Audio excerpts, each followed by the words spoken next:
தலைக்கு போடுற ஷாம்புல இருந்து ஓட்டுற கார் வரைக்கும் இப்படி நம்ம அன்றாடம் பயன்படுத்தக்கூடிய பொருட்கள்ல நாம இன்வெஸ்ட் பண்ண முடியுமா?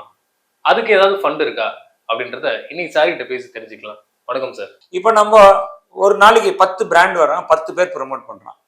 எல்லா பங்கையுமே நம்மளால வாங்க முடியுமா? ஒரு பங்கோட விலை 1000 ரூபாய் இருக்கும், 2000 ரூபாய், 5000 ரூபாய் இருக்கும். ஸோ இதெல்லாம் வாங்குறதுக்கு தான் ஒரு ஃபண்ட் இருக்குன்னா அது கன்சம்ஷன் ஃபண்ட்.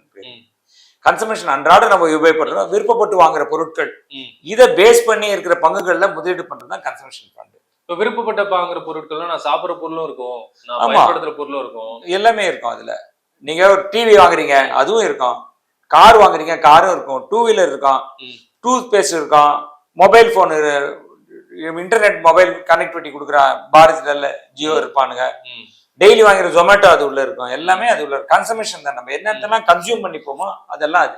மருந்து பொருட்கள் சார், மருந்து பொருட்கள் கன்சம்ஷன் வராது. தனியா ஃபார்மான் நம்ம வந்து செக்மெண்ட் பண்ணிட்டாங்க. அது ஃபார்மான் செக்மெண்ட் பண்ணிட்டாங்க. ஓகே, சிம்பிளா ஒருத்தர் பேங்க் அக்கவுண்ட் ஸ்டேட்மெண்ட் எடுத்து டெபிட் சைடுல எங்கெங்கெல்லாம் யூபிஐ பண்ணிருக்கான்னு பார்த்தாலே அதோடைய ஒரு மிரேஜ் தான் வந்து இந்த கன்சம்ஷன் ஃபண்ட்.